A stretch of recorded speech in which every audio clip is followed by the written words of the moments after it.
തീ പിടിച്ചവരിലേക്ക് ഏവർക്കും ഒരിക്കൽ കൂടെ സ്വാഗതം. ഫിയാത്ത് മിഷന്റെ അമരക്കാരൻ സീഡ്ലി ബ്രദറിന്റെ അനുഭവങ്ങളാണ് നമ്മൾ കഴിഞ്ഞ ആഴ്ച കേട്ടത്. ദൈവം അദ്ദേഹത്തെ വഴി നടത്തിയ അനുഭവത്തിന്റെ കഥകൾ. 9ാം ക്ലാസ്സിൽ പഠിക്കുന്ന സമയത്ത് സുവിശേഷം കേട്ട് കർത്താവിനോടുള്ള ബന്ധത്തിൽ വന്നു. തുടർന്ന് ഇന്നുവരെയും എത്ര അത്ഭുതകരമായി, ഒരുപക്ഷെ ചിലതൊക്കെ നമുക്ക് അതിശയോക്തി എന്ന് തോന്നിപ്പോകത്തക്ക വിധത്തിലുള്ള ദൈവത്തിന്റെ പരിപാലന നമ്മൾ കാണുക. കഴിഞ്ഞ എപ്പിസോഡ് കണ്ടിട്ടില്ലാത്തവര് യൂട്യൂബിൽ നിന്ന് നിങ്ങൾ നിർബന്ധമായിട്ടും ആ എപ്പിസോഡ് എടുത്ത് കാണണം. നമ്മുടെ വിശ്വാസം വർദ്ധിക്കാനായിട്ട് അത് വലിയ അളവ് വരെ അത് സഹായിക്കും. അസുഖത്തിൽ ബ്രദറിൽ നിന്ന് അത് കേട്ടുകൊണ്ടിരിക്കുമ്പോൾ എൻ്റെയും ഫെയ്ത്ത് അങ്ങ് വർദ്ധിച്ചുകൊണ്ടിരിക്കുക. കാരണം നമ്മുടെ ദൈവം ഇതുപോലെ ജീവിക്കുന്ന ഒരു ദൈവമാണ്. ഇന്ന് ഞങ്ങൾ രാവിലെ വാഹനത്തിൽ വരുമ്പോൾ വലിയൊരു എമൗണ്ട് നാളെ കിട്ടേണ്ട ഒരാൾ ഫോണിൽ വിളിക്കുകയാണ്. നാളെ അത് കിട്ടിയേ പറ്റുള്ളൂ, വേറെ ഉപാധികളൊന്നുമില്ല, നാളെ കിട്ടിയേ പറ്റുള്ളൂ. ബ്രദർ ധൈര്യമായിട്ട് പറയാണ്, ഇന്നല്ലെങ്കിൽ നാളെ നിങ്ങളുടെ അക്കൗണ്ടിലേക്ക് പൈസ വന്നിരിക്കും, നിങ്ങൾ ധൈര്യമായിട്ട്. ഇത് പറയുമ്പോൾ ബാങ്കിൽ 10 പൈസയുടെ ബാലൻസ് ഇല്ല. 10 പൈസയുടെ ബാലൻസ് ഇല്ലാതെയാണ് പറയുന്നത് നാളെ ഇത്ര ലക്ഷം രൂപ വന്നിരിക്കും. ഞാൻ ചോദിച്ച അദ്ദേഹത്തോട്, എന്താ ഉറപ്പ്? ഇത്രയും വർഷങ്ങളിലെ അനുഭവം അതാണ്. നാളെ വന്നിരിക്കും എന്ന് പറഞ്ഞാൽ ഇന്ന് അത് വന്നിരിക്കും, ഉറപ്പാണ്. നമുക്ക് അദ്ദേഹത്തിന്റെ അത്തരം അനുഭവങ്ങൾ ഇനിയും നമുക്ക് ധാരാളമായിട്ട് കേൾക്കാം. ബ്രദറെ, ഇത് വളരെ എന്താ പറയാ, ഇത് കേൾക്കുന്നവരുടെ ഒക്കെ വിശ്വാസം വർദ്ധിക്കാൻ ഇത് കാരണമായി. ഇത് പറയുമ്പോൾ എനിക്കും എൻ്റെ ഉള്ളിൽ വലിയൊരു പ്രചോദനം ലഭിക്കുന്നുണ്ട്. കാരണം ഇത്തരം ധാരാളം അനുഭവങ്ങൾ എനിക്കും ഉണ്ടായിട്ടുണ്ട്. അപ്പോൾ ഇങ്ങനെ ദൈവം നടത്തിയ വഴികൾ നമ്മുടെ പ്രേക്ഷകർക്ക് വേണ്ടി 1-2 അനുഭവങ്ങൾ വേണമെന്ന് പറഞ്ഞാൽ. അതായത് ആദ്യമായി പ്രസ് തുടങ്ങുന്ന സമയത്ത് അപ്പം നമ്മൾ പ്രിന്റ് ചെയ്തിരുന്നത് ഡിവൈൻ പ്രിന്റേഴ്സിലായിരുന്നു. നമുക്ക് ആവശ്യമായിട്ടുള്ള ഡിവൈൻ റിട്രീറ്റ് സെൻ്ററിൻ്റെ പ്രസ്സിലായിരുന്നു നമുക്ക് ആവശ്യമായിട്ടുള്ള ബൈബിൾ പ്രിന്റ് ചെയ്തിരുന്നത്. പ്രിന്റ് ചെയ്യും, നമുക്ക് തന്നെ ഒരു ബൈൻഡിങ് യൂണിറ്റ് ഉണ്ട്. യൂണിറ്റ് തുടങ്ങിയ ആ സമയത്ത് അങ്ങനെ നമ്മൾ ബൈൻഡ് ചെയ്യുന്നു. ആദ്യത്തെ ബൈബിൾ മാത്രമാണ് ഫുള്ളായിട്ട് ഡിവൈൻ ചെയ്തിട്ടുള്ളൂ, ബാക്കിയെല്ലാം പ്രിന്റിങ് മാത്രമേ കൊടുത്തിട്ടുള്ളൂ. ബൈൻഡിങ് എന്ന് പറഞ്ഞൊരു ഹെർക്കുലിംഗ് ടാസ്ക്കാണ്, വലിയൊരു പ്രോസസ്സുകൾ കടന്നു പോകുന്നതാണ്, സമയമെടുക്കുന്നതാണ്, ഇഷ്ടംപോലെ ആൾക്കാർ വേണം. അപ്പോൾ കുറേ അങ്കമാലി ചുറ്റുവട്ടത്തുള്ള കുറേ പ്രേക്ഷിതർ വന്ന് അവരാണ് ഈ കാര്യങ്ങളെല്ലാം ചെയ്യുന്നത്. ബൈബിൾ മടക്കലും അതിൻ്റെ ബൈൻഡിയിലും കാര്യങ്ങളെല്ലാം. ഏകദേശം ഒരു 10-50 മേലെ ആൾക്കാരായിരുന്നു ആ സമയത്ത്. പിന്നെ അത് കുറേയൊക്കെ മിഷനുകളിലേക്ക് മാറി. എന്നാലും നമുക്ക് ആവശ്യമായിട്ടുള്ള ബൈബിൾ പ്രിന്റ് ചെയ്ത് തരാൻ പറ്റാത്തൊരവസ്ഥ ഡിവൈനിൽ വന്നു. അങ്ങനെ വന്നപ്പോൾ ചങ്ങനാശ്ശേരി രൂപതയുടെ ഒരു പ്രസ്സിലും കൂടെ നമ്മൾ പ്രിന്റ് ചെയ്യാൻ തുടങ്ങി. അങ്ങനെ അവിടെ പ്രിന്റ് ചെയ്യുന്നു, 2 സ്ഥലത്തും പ്രിന്റ് ചെയ്യും, അത് മുഴുവൻ ബൈൻഡ് ചെയ്യുന്ന ഒരു സ്ഥലത്ത്. അങ്ങനെ ഇത് 2 സ്ഥലത്ത് എത്തിയിട്ട് നമുക്ക് ആവശ്യമായിട്ടുള്ള ബൈബിളിൽ ചോദിക്കുന്ന അത്ര കൊടുക്കാൻ പറ്റണില്ല, നമുക്ക് കൊടുക്കാൻ പറ്റാത്തൊരവസ്ഥ വന്നു. അത് മൂന്നാമതൊരു പ്രൈവറ്റ് പ്രസ്, അതായത് ഒരു വ്യക്തിയുടെ പ്രസ്സാണ്, ആ പ്രസ്സിലൂടെ പ്രിന്റ് ചെയ്യാൻ തുടങ്ങി. അവിടെയും ബൈബിൾ പ്രിന്റ് ചെയ്യാൻ പ്രസ് ഉണ്ടായിരുന്നു. അങ്ങനെ ആ 3 സ്ഥലത്ത് പ്രിന്റ് ചെയ്ത് നമ്മൾ ബൈൻഡ് ചെയ്യുന്നു. അങ്ങനെ പോയിക്കൊണ്ടിരുന്ന സമയത്ത് ആ പ്രസ്സുകാരൻ പറയാണ്, ഞങ്ങൾ ഈ ബിൽഡിങ് ഈ പ്രസ് വിൽക്കാൻ പോകാമെന്ന് പറഞ്ഞു. നമുക്കാണെങ്കിൽ ആ ബിൽഡിങ്ങിലാണ് നമ്മൾ ബൈൻഡിങ് യൂണിറ്റ്, പിന്നെ അതൊക്കെ അങ്ങോട്ട് മാറി. അപ്പോൾ 2nd, 3rd ഫ്ലോറിൽ നമ്മൾ ബൈൻഡിങ് നടത്തണം. ഫസ്റ്റും 2nd ബൈൻഡിങ് നടത്തും. താഴത്തെ അവരെ പ്രസ്സാണ്. ഈ ബിൽഡിങ്ങിൻ്റെ ഈ ഇതൊക്കെ കൂടെ വേറെ ആൾക്ക് കൊടുക്കാൻ പോകുന്നുണ്ട്. അപ്പോൾ ഞങ്ങൾ ചോദിച്ചു, ഞങ്ങൾക്ക് തരാമെന്നുണ്ടെങ്കിൽ മുകളിൽ 2 ഫ്ലോർ നമ്മൾ വാടകയ്ക്ക് എടുത്തിട്ടുണ്ട്, താഴത്തെ ഫ്ലോർ നമുക്ക് തരാമെന്നുണ്ടെങ്കിൽ ഞങ്ങൾ അവിടെ പ്രിൻറ്റിങ് നടത്താമെന്ന് പറഞ്ഞു. അപ്പോൾ കോടികളുടെ വിലയുള്ള പ്രസ്സാണ്. നാളെ നിങ്ങൾ അഡ്വാൻസ് തരാമെന്നുണ്ടെങ്കിൽ നിങ്ങൾ പിന്നെ ബാക്കിയുള്ള പൈസ പിന്നെ തന്നാന്ന് പറഞ്ഞു. അപ്പോൾ 10 ലക്ഷമാണ് അഡ്വാൻസ് ചോദിച്ചിട്ടുള്ളത്, പിറ്റേ ദിവസം കൊടുക്കണം. ഞങ്ങളപ്പോൾ ഗ്രൂപ്പിലെല്ലാവരും കൂടെ ഒന്നിച്ചിരുന്ന് പ്രാർത്ഥിക്കാൻ തുടങ്ങി, കർത്താവേ ഈ ഒരു പൈസ കൊടുക്കണം, 10 ലക്ഷം കൊടുക്കുകയാണെങ്കിൽ നമുക്ക് സ്വന്തമായിട്ട് പ്രസ്സായി, സ്ഥലം വാടകയ്ക്കാണെങ്കിലും മിഷനുകളെല്ലാം നമ്മൾ സ്വന്തമായിട്ട് മാറും. പ്രാർത്ഥിച്ചു. പക്ഷെ ഒരു 2-3 പേരെ വിളിക്കാനുള്ളൊരു പ്രചോദനം കിട്ടി ഈ ഒരു പ്രസൻ്റ് ആവശ്യത്തിന് വേണ്ടിയിട്ട്. പക്ഷെ അത് വേണ്ട വിധത്തിൽ ആരും റെസ്പോണ്ട് ചെയ്തില്ല. പക്ഷേ ഒരാൾ പിന്നെ അതായിട്ട് വിളിച്ചിട്ട് പറഞ്ഞു, എനിക്കൊന്ന് നിങ്ങൾ മേടിക്കാൻ വന്ന പ്രസ് ഒന്ന് കാണണം എന്ന് പറഞ്ഞു. അങ്ങനെ ആ പ്രസ് കാണാൻ വന്നു. അപ്പോൾ ഇപ്പം ഞാൻ വിളിച്ച 3 പേരിൽ ഒരു നിലയ്ക്കും ഒട്ടും പ്രതീക്ഷയില്ലാത്ത ആളാണ്. അതായത് ഇത്ര വലിയൊരു എമൗണ്ട് സപ്പോർട്ട് ചെയ്യാൻ പറ്റിയ ആളല്ല. ആളുടെ വീട്ടിൽ വന്നു, ആൾ പറഞ്ഞു ആളുടെ കാറിൽ പോകാമെന്ന് പറഞ്ഞു. ആളുടെ കാറിൽ ഞാൻ പ്രസ്സിൽ വന്നു, പ്രസ് കണ്ട് തിരിച്ചു പോകുന്ന സമയത്ത് ആൾ ചോദിച്ചു, ഇത് നിങ്ങൾക്ക് തുടങ്ങാൻ എത്ര വേണമെന്ന് ചോദിച്ചു.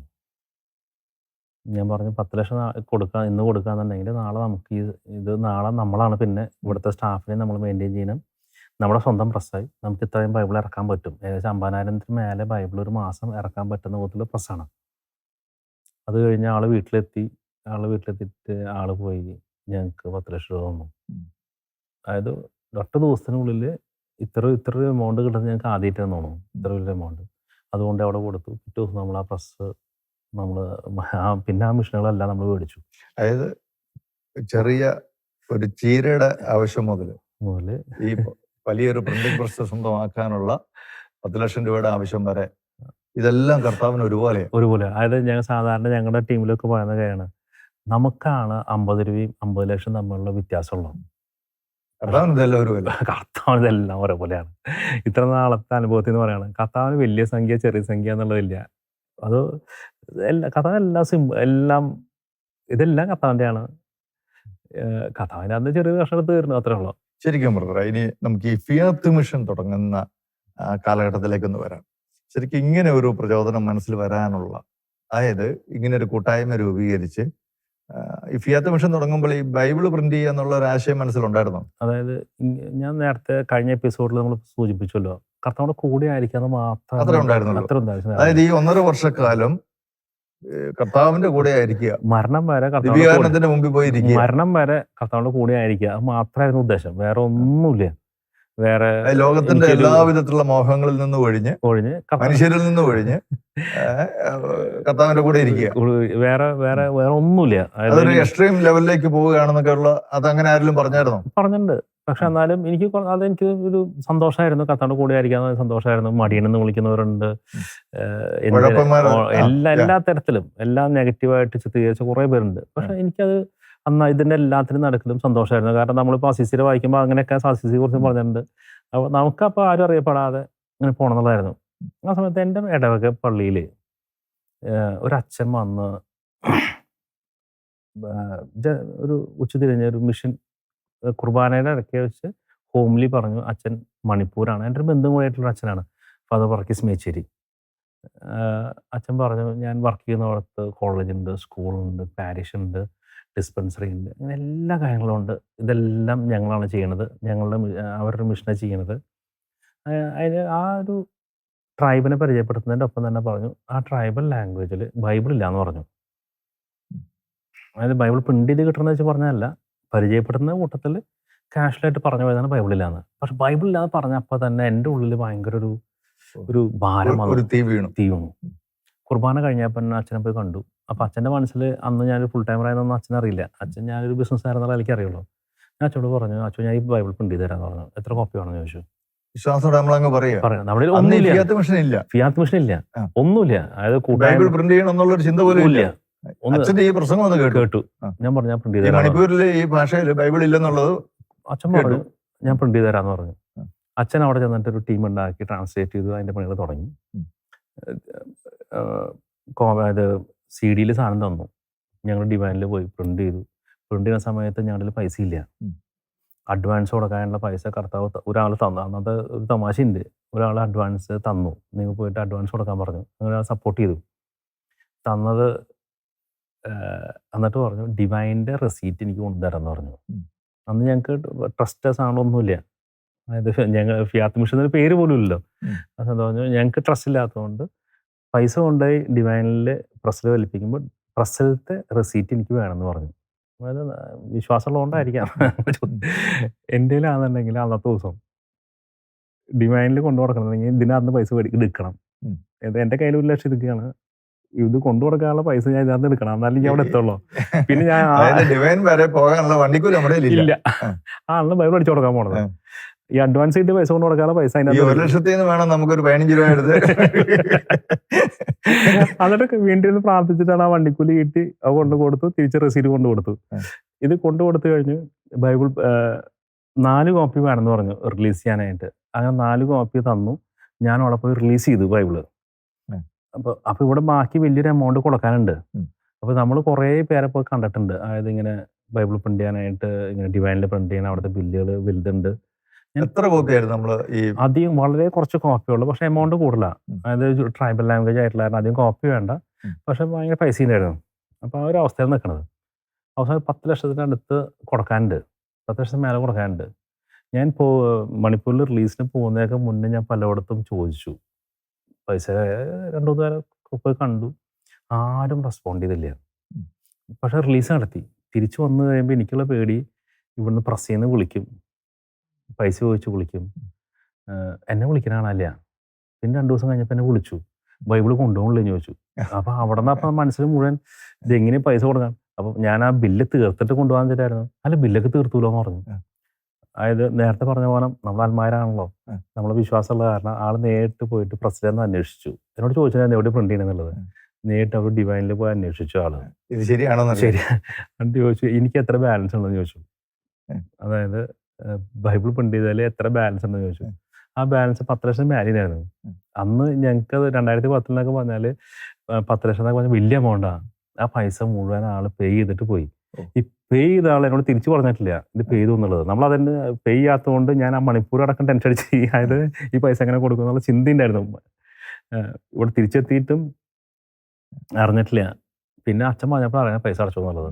അങ്ങനെയാണ് ആദ്യത്തെ ബൈബിൾ അടിച്ചത്. അപ്പോൾ തൊട്ട് തന്നെ അത് ഫുൾ കാര്യങ്ങൾ ക്രമപ്പെടുത്തി ആദ്യത്തെ ബൈബിളിന്. പിന്നെ നെക്സ്റ്റ് ബൈബിള് കർബി എന്ന് പറഞ്ഞിട്ട് ആസാമത്തിൽ ബൈബിൾ പ്രിന്റ് ചെയ്യേണ്ട വന്നു. അപ്പോഴേക്കും പിന്നെ ഹിന്ദിയുടെ കോപ്പിറൈറ്റ് കിട്ടി. ആ കോപ്പിറൈറ്റ് തന്ന പിതാവാണ് ഇന്നലെ മരിച്ചത്. അതായത് ബിഷപ്പ് ഇസിഡോർ ഫെർണാണ്ടസ്. അലഹബാദിലെ ബിഷപ്പായിരുന്നു. ഹിന്ദി ബിഷപ്സ് കോൺഫറൻസിൻ്റെ ബൈബിളിൻ്റെ കമ്മീഷൻ്റെ ചാർജ്. ആ ബിഷപ്പാണ് നമുക്ക് റിട്ടേൺ ആയിട്ട് എത്ര കോപ്പി വേണമെങ്കിലും പ്രിന്റ് ചെയ്യാനുള്ള എല്ലാ അനുഭവവും നമുക്ക് തന്നിട്ടുണ്ട് ഹിന്ദി ബൈബിളിൻ്റെ. അത് വേറെ ആർക്കും കൊടുക്കാത്ത പോലെ നമുക്ക് തന്നു. നമ്മൾ ലക്ഷക്കണക്കിന് ബൈബിൾ ഹിന്ദിയിൽ അടിക്കാനുള്ള അവസരം ഉണ്ടായത് ആ പിതാവ് നമുക്ക് അനുഭവം തന്നുകൊണ്ടാണ്. പിന്നെ അവിടെ നിന്നാണ്ട് പറഞ്ഞ 23 ഭാഷകളിൽ, അതായത് നിലവിൽ ഇതുവരെ 23 ഇന്ത്യൻ ഭാഷകളിൽ നമ്മൾ ബൈബിൾ അച്ചടിച്ചിട്ടുണ്ട്. ഇത് ശരിക്കും എല്ലാ ഭാഷകളിലും ഇവിടെ എല്ലാം ഈ ലിപിയുള്ള ദേശങ്ങൾ തന്നെയായിരുന്നു. അതായത് നോർത്ത് ഈസ്റ്റിലെ പലതും തന്നെ ഇംഗ്ലീഷ് ആൽഫബറ്റ്സ് ആണ്. അത് വേറെ ലിപികളില്ല അവർക്ക്. നമ്മൾ മംഗ്ലീഷ് എഴുതുന്ന പോലെയാണ് ടൈപ്പ് ചെയ്യുന്നത്. അവരെന്നെ ചെയ്ത് നമുക്ക് തരും. ഇപ്പോൾ യൂറോപ്യൻ ലാംഗ്വേജിലും പലതിനും ഇംഗ്ലീഷ് ആൽഫബറ്റ്സ് ഉള്ള പോലെ തന്നെ നോർത്ത് ഈസ്റ്റിലെ പല ഭാഷകളിലും ഇതിങ്ങനെ തന്നെയാണ്. ഇപ്പോൾ അരുണാചലിന് വേണ്ടി 3 ലാംഗ്വേജ്, മിസോറാമിലേക്ക് വേണ്ടിയിട്ട്, ആസാമിൽ പല ലാംഗ്വേജ്, അങ്ങനെ പലയിടത്തേക്കും വേണ്ട ബൈബിളുകളെല്ലാം. ഇത് ഈ നോർത്ത് ഈസ്റ്റിലെ പല ബൈബിളും ഫസ്റ്റ് എഡിഷനാണ്. ഇതിന് മുന്നേ ബൈബിൾ വന്നിട്ടില്ല. ആ ലാംഗ്വേജിൽ പെന്തക്കോസ്റ്റൽ ബൈബിൾ വരാത്ത പോലും ബൈബിളുകളുണ്ട്. പിന്നെ മറ്റ് പ്രധാനപ്പെട്ട ലാംഗ്വേജ് ആയിട്ടുള്ള തെലുങ്ക്, ബംഗാളി, സന്താളി എന്ന് പറഞ്ഞിട്ടുണ്ടെങ്കിൽ ഏറ്റവും ഇന്ത്യയിലെ തന്നെ ഏറ്റവും വലിയ ട്രൈബാണ്. അവരുടെ ബൈബിള്. പിന്നെ അതേപോലെ തന്നെ ഹിന്ദി, അങ്ങനെ പ്രധാനപ്പെട്ട കുറേ ലാംഗ്വേജസും, ഒറിയ, അങ്ങനെ പല സ്റ്റേറ്റ് ലാംഗ്വേജസ് പലതും, അതേപോലെ തന്നെ പല ട്രൈബൽ ലാംഗ്വേജസും പ്രിന്റ് ചെയ്യാനുള്ള കൃപ കർത്താവ് തന്നു. ശരിക്കും ഇതെല്ലാം ഈ ഫിയാത്ത് മിഷൻ എന്ന കൂട്ടായ്മയിലൂടെയാണല്ലോ ഇതെല്ലാം നടക്കുന്നത്. അതെ. ഈ ഫിയാത്ത് എന്ന ഈ പ്രസ്ഥാനം ആരംഭിക്കാനുള്ള തുടക്കം എങ്ങനെയായിരുന്നു? ഇത് ശരിക്കും ഈ ഫിയാത്ത് എന്ന് പറഞ്ഞാൽ അതിന്റെ അർത്ഥം എന്താ? നമ്മുടെ പ്രേക്ഷകർ ഫിയാത്ത് എന്ന് വെച്ചാൽ ലെറ്റ് ഇറ്റ് ബി ഡൺ, സംഭവിക്കട്ടെ.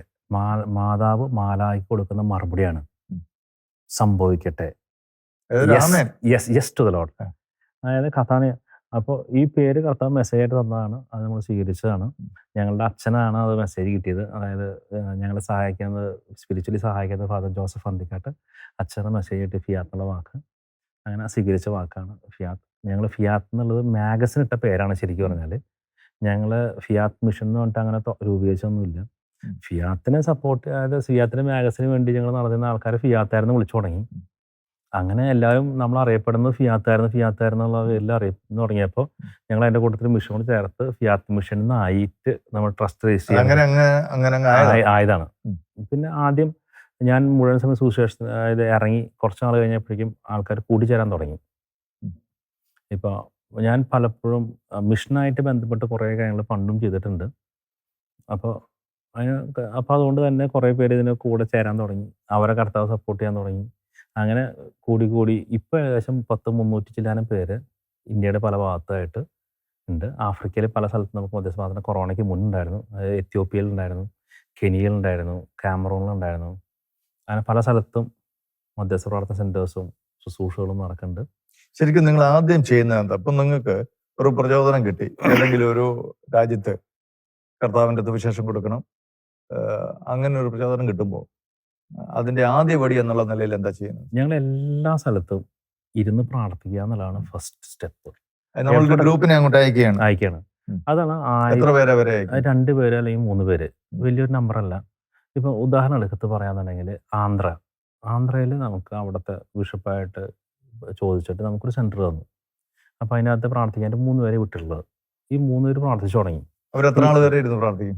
അത് നമ്മൾ തുടങ്ങുന്ന സ്ഥലം ഫുള്ളായിട്ട് ചെയ്യണം എന്നുള്ള നമ്മുടെ ആഗ്രഹം. കൊറോണയ്ക്ക് ശേഷം ആൾക്കാരുടെ എണ്ണം കുറച്ച് കുറഞ്ഞിട്ടുണ്ട്. അത് മൊത്തം പേടിച്ചിട്ട് പുറത്തു പോകാൻ പേടിയായിട്ടുള്ളത് അവർക്കല്ല പേടി, ബാക്കി അവരുടെ പാരൻസിനോ അല്ലെങ്കിൽ ബ്രദേഴ്സ് അല്ല അവരെല്ലാം എതിർക്കുകയാണ്.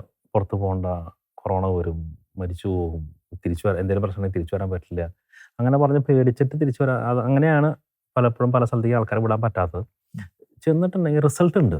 റിസൾട്ട് എന്ന് പറഞ്ഞാൽ ഇപ്പോൾ ആന്ധ്രയിൽ ഞാൻ ഈ സ്ഥലത്തേക്ക് വിട്ടു എന്ന് പറഞ്ഞല്ലോ, വിട്ട് ഒരു കൊല്ലമായപ്പോഴേക്കും ഞങ്ങൾ പോയ ആ ഡയസിസിൽ പ്രത്യേകിച്ച് അച്ഛന്മാരുടെ ധ്യാനം നടത്താൻ പറ്റാത്ത പോലെ ഒരു പ്രശ്നം ഉണ്ടായിരുന്നു അവിടെ. അത് ഒന്ന് ഈ ജാതി പ്രശ്നമായിരുന്നു. അപ്പോൾ ഒന്നിച്ച് കൂട്ടുക എന്നുള്ള എളുപ്പമില്ലായിരുന്നു. ഞങ്ങൾ ചെന്ന് ഒരു കൊല്ലം പ്രാർത്ഥിച്ചു കഴിഞ്ഞപ്പോൾ ഞങ്ങൾ നടത്തിയ ഒരു ഫിയാത്ത് മിഷൻ അച്ഛന്മാർക്ക് വേണ്ടി നടത്തിയ ധ്യാനത്തിന് എല്ലാ അച്ഛന്മാരെയും വിട്ടു. അത് കുറേ നാളുകൾക്ക് ശേഷം സംഭവിച്ച ഒരു വലിയ കാര്യമാണ് ആ ധ്യാനം. അത് കഴിഞ്ഞിട്ട് രൂപതയിലേക്ക് വിളിച്ചു. രണ്ടാമത്തെ ധ്യാനം ആ ടീമിന് തന്നെ രൂപതയിലേക്ക് വിളിച്ച് എല്ലാവരും ഒന്നിച്ചു വന്നിട്ടുള്ള ധ്യാനം നടത്താൻ പറ്റി കർത്താവിൻ്റെ കൃപയാൽ. ഇതെല്ലാം ഈ ഒരു ഒറ്റ മധ്യസ്ഥപ്രാർത്ഥനയുടെ റിസൾട്ടുകളെ പറഞ്ഞേട്ടാ. അതുപോലെ തന്നെ അവിടെ ഒരു ബിൽഡിംഗ് ഉണ്ടായിരുന്നു. അപ്പോൾ ഞാൻ ഒരു വർഷം കഴിഞ്ഞപ്പോൾ പിതാവിനെ കാണാൻ ചെന്നു. എന്തെങ്കിലും ഞങ്ങളുടെ ഭാഗത്ത് എന്തെങ്കിലും തിരുത്തലുകൾ വേണമെന്നുള്ള എനിക്ക് ചോദിക്കാൻ ചെന്നു. ഒരു വലിയൊരു 3 നില ബിൽഡിംഗ് കാണിച്ചിട്ട് പറഞ്ഞു, ഈ ബിൽഡിങ്ങിനകത്ത് നിങ്ങൾക്ക് കേരളത്തിൽ നിന്ന് എന്തെങ്കിലും ഇവിടുത്തെ സ്ത്രീകൾക്ക് ജോലി കിട്ടാൻ പറ്റുന്ന മൊത്തമുള്ള എന്തെങ്കിലും തുടങ്ങാനായിട്ട് എന്തെങ്കിലും സഹായിക്കാൻ പറ്റുമെന്ന് ചോദിച്ചു. ഞാൻ ആ ബിൽഡിംഗ് കണ്ട് ഇപ്പോൾ ബിൽഡിങ്ങിനകത്ത് ഞങ്ങൾ സോഷ്യൽ വർക്ക് ഒന്നും ചെയ്യാറില്ല കേട്ടാ. പിതാവ് ചോദിച്ചു, റെഫക്ടറി ഉണ്ട്, ചാപ്പലുണ്ട്, ഡോമട്രികളുണ്ട്, ഒരു 100 പേരെ ധ്യാനം നടത്താൻ പറ്റിയ നല്ലൊരു സ്ഥലം, എല്ലാം ഉള്ള സ്ഥലം. പക്ഷേ ധ്യാനമന്ദിരമല്ല പിതാവ് ചോദിക്കുന്നത് സോഷ്യൽ വർക്കിൻ്റെ കാര്യമാണ്. ഇത് കണ്ടപ്പോൾ ഞാൻ പിതാവിനോട് ചോദിച്ചു, പിതാവ് ഞങ്ങൾക്ക് ഈ സ്ഥലം ധ്യാനം നടത്താനായിട്ട് വിട്ടുതരാൻ പറ്റുമെന്ന് ചോദിച്ചു. പിതാവ് പറഞ്ഞു കൂലിയ കൂടിയിട്ട് ഞാൻ അറിയിക്കാമെന്ന് പറഞ്ഞു. കൂലിയ കൂടി കഴിഞ്ഞപ്പോൾ അറിയിച്ചു. ഞങ്ങൾക്ക് ആ സ്ഥലം വിട്ടു തന്നു. അതാണ് ആന്ധ്രയിലത്തെ ഫിയാത്ത് മിഷൻ്റെ ആദ്യത്തെ റിട്രീറ്റ് സെൻറ്റർ. രൂപതര സ്ഥലമാണ് ഫിയാത്ത് റിട്രീറ്റ് സെൻറ്റർ ഖമ്മം. അതാണ് ആദ്യത്തെ റിട്രീറ്റ് സെൻറ്റർ, കേരളത്തിന് പുറത്തുള്ള ആദ്യത്തെ ധ്യാന സെൻറ്റർ. ശരിക്കും അത് അൽമായയുടെ നേതൃത്വത്തിലാണോ ഇതെല്ലാം നടക്കുന്നത്? അതെല്ലാം ആത്മായുടെ ധ്യാനത്തിൽ സപ്പോർട്ട് ഉണ്ടാവും. അപ്പോൾ ഒരു വർഷം ഇന്ന് പ്രാർത്ഥിച്ചു, ധ്യാനമന്ദിരമായി, അച്ഛന്മാരുടെ ധ്യാനം നടന്നു. പിന്നെ അതിനുശേഷം അവിടുത്തെ ബൈബിൾ അടിക്കാൻ പറഞ്ഞു. ഏകദേശം 1 ലക്ഷം ബൈബിൾ അടുത്ത് തെലുങ്ക് ഭാഷയിൽ ബൈബിൾ അടിച്ചു. ഇതെല്ലാം സംഭവിക്കുന്നത് മധ്യസ്ഥ പ്രാർത്ഥന തുടങ്ങും, ബാക്കി എല്ലാ കാര്യവും മിഷന് വെക്കാന് ശേഷമാണ് കർത്താവ് ഏൽപ്പിക്കുക. എവിടെയൊക്കെ ചെന്നിട്ടുണ്ടോ അങ്ങനെയാണ്. അവിടെ തെലുങ്ക് ട്രെയിനിങ് പ്രോഗ്രാം 100 ദിവസത്തെ നടക്കുന്നുണ്ട്. ഇതെല്ലാം സംഭവിക്കുന്നത് മധ്യസ്ഥ പ്രാർത്ഥന തുടങ്ങും, ബാക്കി കർത്താവ് ഓരോ മിഷനും ഫസ്റ്റ് സ്റ്റെപ്പ് എന്ന് പറയുന്നത് മധ്യസ്ഥ പ്രാർത്ഥന. നമുക്ക് ഏതെങ്കിലും ഒരു സ്ഥലത്ത് അവിടെ സുവിശേഷ വേല ചെയ്യണം എന്നുള്ള ഒരു ചിന്ത നിങ്ങളുടെ ഉള്ളിൽ വന്നു കഴിഞ്ഞാൽ അതിന്റെ ആദ്യത്തെ സ്റ്റെപ്പ് എന്ന് പറയുന്നത് ഈ 2 പേരെ അങ്ങോട്ട് അയക്കുകയാണ്. അത് ശരിക്കും ഈ ഒറ്റയ്ക്കായിട്ടുള്ളവരെയാണ് അയക്കുന്നത്, അതോ ഫാമിലി ആയിട്ട് അയക്കുന്നത്? ഫാമിലി ആയിട്ട് അയക്കുന്നുണ്ട്. അപ്പൊ അവിടെ ഈ ഫാമിലി എന്ന് കഴിഞ്ഞാല് അവരുടെ താമസം, അവരുടെ ഭക്ഷണം, കാര്യങ്ങള് ഇതെല്ലാം എങ്ങനെ പോകും? ഇതെല്ലാം ഫിയാത്താണ് സപ്പോർട്ട് ചെയ്യുക. ഫിയാത്തെ സപ്പോർട്ട് ചെയ്യുന്ന ഇവിടുന്ന് അയക്കുമ്പോൾ മുതലുള്ള വണ്ടിക്കൂലി മുതൽ എല്ലാം സപ്പോർട്ട് ചെയ്യാൻ. ഇപ്പൊ കുട്ടികളുടെ പഠനം അടക്കം കുട്ടികളെ പഠിപ്പിക്കേണ്ടതുണ്ട്. അവരുടെ എല്ലാ കാര്യങ്ങളും അവർക്ക് ഒന്നിനെ കുറിച്ചും വേറെ ഒരു അല്ലല് വേണ്ട. അവർക്ക് സീറ്റ് ശരിയാക്കി കൊടുക്കണതും, ഇപ്പൊ ഫ്രീ ആയിട്ടുള്ള ചില സ്ഥലങ്ങളിലൊക്കെ നമ്മൾ അവിടുത്തെ ബിഷപ്സ് ആയിട്ട് സംസാരിച്ച് ഫ്രീ ആയിട്ട് കിട്ടണമെങ്കിൽ അങ്ങനെ, അല്ലെങ്കിൽ എങ്ങനെയാ വേണ്ടതെന്ന് വെച്ചാൽ അതനുസരിച്ചുള്ള എല്ലാ. നിലവിൽ നമുക്ക് എത്ര മിഷണറി കുടുംബങ്ങളുണ്ട് അവിടെ? അതായത് കുടുംബങ്ങളും എല്ലാം അടക്കം ഏകദേശം 350 പേരോളം ഉണ്ട്. മൊത്തം 350 പേരോളം കേരളത്തിന് പുറത്ത് വിവിധ കേരളത്തിന് പുറത്തായിട്ട് മിഷണറി വേല ചെയ്യുന്നുണ്ട്. ഇന്ത്യക്ക് പുറത്തോട്ട് എവിടെയാണ് ആദ്യമായിട്ട് നിങ്ങൾ ഈ ശുശ്രൂഷ വ്യാപിപ്പിച്ചത്? ആദ്യം പോയത് കെനിയയ്ക്കാണ്. കെനിയയിൽ കോയമ്പത്തൂർ പ്രൊവിൻസാണ് ഞങ്ങൾ ഇൻവൈറ്റ് ചെയ്തത്. ഞങ്ങളവിടെ ചെന്നു. പിന്നെ അവിടേക്ക് മധ്യസ്ഥാനിക്ക് ആൾക്കാരെ വിടാൻ തുടങ്ങി. അവിടെ വിസ ലോങ് ടേം വിസ കിട്ടാറില്ല ഞങ്ങൾക്ക്. അപ്പോൾ മിഷണറി വിസ പല പ്രാവശ്യം ശ്രമിച്ചെങ്കിലും അൽമാരാണെന്നെങ്കിലും ശ്രമിച്ചെങ്കിലും ഞങ്ങൾക്ക് കിട്ടിയിട്ടില്ല. അപ്പോൾ 3 മാസം കൂടുമ്പോൾ ആൾക്കാരെ മാറ്റി നിർത്തുകയാണ് ചെയ്യുന്നത്. ഈ കൊറോണയ്ക്ക് ശേഷം മാത്രമാണ് അതൊരു അവസാനത്തെ കൊറോണ സമയത്ത് അവിടെ ഉണ്ടായിരുന്ന ആൾക്കാരെ കൊണ്ടുവരാൻ തന്നെ കഷ്ടപ്പെട്ടു. ഇത് ഫ്ലൈറ്റ് ഇല്ലാണ്ടും, പക്ഷെ എന്നാലും എത്തിച്ചു. അതേപോലെ തന്നെ ക്യാമറൂണിലും ഇതേപോലെ തന്നെ സ്ഥിരമായിട്ട് നടക്കുന്നുണ്ട്, ഇപ്പോഴും നടക്കുന്നുണ്ട് ക്യാമറൂണിൽ, പിന്നെ എത്യോപ്യയിൽ, അങ്ങനെ പല സ്ഥലങ്ങളിലും. പിന്നെ ഇനിയിപ്പോൾ ആഫ്രിക്കയുടെ ടോട്ടലായിട്ട് പറയാന്നുണ്ടെങ്കിൽ ആഫ്രിക്കയിലേക്ക് വേണ്ട ഫ്രഞ്ച് ബൈബിളിൻ്റെ കോപ്പിറൈറ്റ് ഫിയാറ്റ് മിഷനത്തിൽ തന്നിട്ടുണ്ട്. അപ്പോൾ അതുകൊണ്ട് തന്നെ ഈ ആഫ്രിക്കയിൽ ഫ്രഞ്ച് ഭാഷ സംസാരിക്കുന്നവരുണ്ടോ അവിടെ ധാരാളം? അതായത് 2 തരത്തിലാണ്. കുറേ സ്ഥലങ്ങൾ ബ്രിട്ടീഷ് കോളനിയായിരുന്നു, കുറേ സ്ഥലങ്ങൾ ഫ്രഞ്ച് ഫ്രഞ്ച് കോളനിയായിരുന്നു. അതുതന്നെ 23 രാഷ്ട്രങ്ങളോളം ഫ്രഞ്ച് കോളനിയായിരുന്നു. ഈ ഫ്രഞ്ച് കോളനിയിലേക്ക് വേണ്ട ബൈബിൾ എത്തിക്കാനായിട്ട് ഫിയാറ്റ് മിഷനാണ് ഏൽപ്പിച്ചിട്ടുള്ളത്. അപ്പോൾ അതൊരു അടുത്തൊരു വലിയൊരു മിഷനാണത്. അതായത് നമ്മളത് എല്ലാ സ്ഥലത്തേക്കും ഏറ്റവും കുറഞ്ഞ റേറ്റിൽ, അതായത് ഇപ്പോൾ അവിടെ ബൈബിൾ എത്തുന്നത് മുഴുവൻ യൂറോപ്പിൽ നിന്നാണ് ഫ്രഞ്ച് ബൈബിൾ എത്തുന്നത്. യൂറോപ്പിൽ നിന്ന് എത്തുമ്പോൾ അവിടെ $15 വരുന്നുണ്ട് ഒരു ബൈബിളിന്. $15 കൊടുത്തിട്ട് ബൈബിൾ പഠിക്കാൻ അത് ഈസി അല്ല അവിടെ ഉള്ളവർക്ക്. ഇവിടെ ആണെങ്കിലും വലിയ കോസ്റ്റാണ്, അറിയാലോ. ഇത്ര വലിയ പൈസ കൊടുക്കുന്നത് ഇവിടെ ആണെങ്കിൽ ഡോളറിന്റെ ഒരു വില പറഞ്ഞാൽ ഇവിടെയുള്ളവരാണെങ്കിൽ പോലും ബൈബിൾ മേടിക്കാൻ ഒരു കിട്ടുമല്ലോ. 1000 മേലെ രൂപ എന്ന് പറഞ്ഞിട്ടുണ്ടെങ്കിൽ നമ്മൾ പോലും ഒന്ന് ബാക്കിലേക്ക് നിൽക്കും. വേറെ ബൈബിൾ കിട്ടാനുമില്ല, വില കുറഞ്ഞ ബൈബിൾ കിട്ടാനുമില്ല. അപ്പൊ ആ സ്ഥലത്തേക്ക് നമ്മൾ $1 നമ്മളവിടെ ബൈബിൾ എത്തിക്കാം. അവിടെ അവരുടെ പോർട്ടിൽ ഏത് കൺട്രിയിൽ നിന്നാണ് ഓർഡർ തരുന്നത് ആ കൺട്രിയിലേക്ക് $1 എത്തിക്കാം. അപ്പൊ എല്ലാ അതായത് കത്തോലിക്ക രാഷ്ട്രങ്ങൾ പോലും ഉണ്ട്, പക്ഷെ എന്നാലും പോലും എല്ലാവരുടെ കയ്യിലും ബൈബിൾ എത്തിക്കാൻ പറ്റുന്നില്ല. അവർക്കെല്ലാം ബൈബിൾ എത്തിക്കുക എന്നുള്ളൊരു മിഷനാണ് അത് ഏറ്റെടുത്തില്ല. അത് കോടിക്കണക്കിന് ബൈബിളുകൾ വേണം. അത് കർത്താവിന്റെ കൃപയാൽ സാധിക്കുമെന്ന് പ്രതീക്ഷിച്ചുകൊണ്ടാണ് ഇപ്പൊ മുന്നോട്ട് പോയിക്കൊണ്ടിരുന്നത്. അതിന്റെ പ്രസ് ഇപ്പൊ അങ്കമാലിൽ നേരത്തെ കഴിഞ്ഞ എപ്പിസോഡിലാണ് പറഞ്ഞു, നമ്മൾ പ്രസ് ഇവിടെ വാടകയ്ക്ക് എടുത്ത സ്ഥലത്തുനിന്ന് ഈ കൊറോണ സമയത്ത് ബൈബിൾ പേപ്പർ മേടിക്കാൻ കിട്ടാതെയായി. പക്ഷെ വാടക കൊടുത്തോണ്ടിരിക്കണം. അത് ഏകദേശം ഒരു കൊല്ലത്തോളം ബൈബിൾ പേപ്പർ കിട്ടാനില്ല. പക്ഷെ ഒരു കൊല്ലം ബൈബിൾ പേപ്പർ കിട്ടാണ്ട്, പ്രിന്റിങ് ഇല്ലാണ്ട് അവിടെ വാടക കൊടുത്തോണ്ടിരിക്കുന്ന സമയത്ത് ഇതെല്ലാം എടുത്ത് ക്രിസ്ത്യൻകാരെ ഞങ്ങൾ സഹായിച്ചു. അവിടെ ധ്യാനങ്ങൾ നടക്കണമെന്നില്ലേ കൊറോണ കാരണം. ഈ മിഷനിൽ അവിടെ നിന്ന് അഴിച്ച് ക്രിസ്ത്യനിൽ കൊണ്ടുവന്ന് വെച്ചു. ഇപ്പോൾ ഒറീസയിൽ പുതിയ പ്രസ് വന്നു. മാർച്ച് 25 ആയിരുന്നു, 2021 മാർച്ച് 23 വെഞ്ചരിച്ചു. ഇപ്പൊ അതിന്റെ മുഴുവൻ പണികൾ കഴിഞ്ഞിട്ടില്ല. എന്നാലും ഈ ബൈബിൾ അച്ചടിക്കാനുള്ള പേപ്പറുകൾ കണ്ടെത്തുന്ന മാർഗം അങ്ങനെയാണ്. ചില വർഷങ്ങൾക്ക് മുമ്പ് നമ്മുടെ രൂപതകളിലൊക്കെ ഇങ്ങനെ നമ്മുടെ കുഞ്ഞുങ്ങളോടൊക്കെ പറഞ്ഞ് നിങ്ങൾ കഴിഞ്ഞ വർഷം പഠിച്ച പുസ്തകങ്ങളെല്ലാം നിങ്ങൾ ശേഖരിച്ചു വയ്ക്കുക, അഗ്രക്കാർക്ക് കൊടുക്കുന്നതിന് പകരം ഫിയാത്തിന് വേണ്ടി കൊടുക്കുക. അപ്പൊ ഞാൻ ഓർക്കുന്നുണ്ട് ഞങ്ങളുടെ രൂപതയിൽ നിന്നൊക്കെ ഇങ്ങനെ 1-2 ലോഡ് പുസ്തകങ്ങൾ, ടെക്സ്റ്റ് ബുക്കുകളൊക്കെ ഇങ്ങോട്ട് വന്നിട്ടുണ്ട്. അപ്പൊ ആ ഒരു പരിപാടി അതിപ്പോഴും നടക്കുന്നുണ്ട്.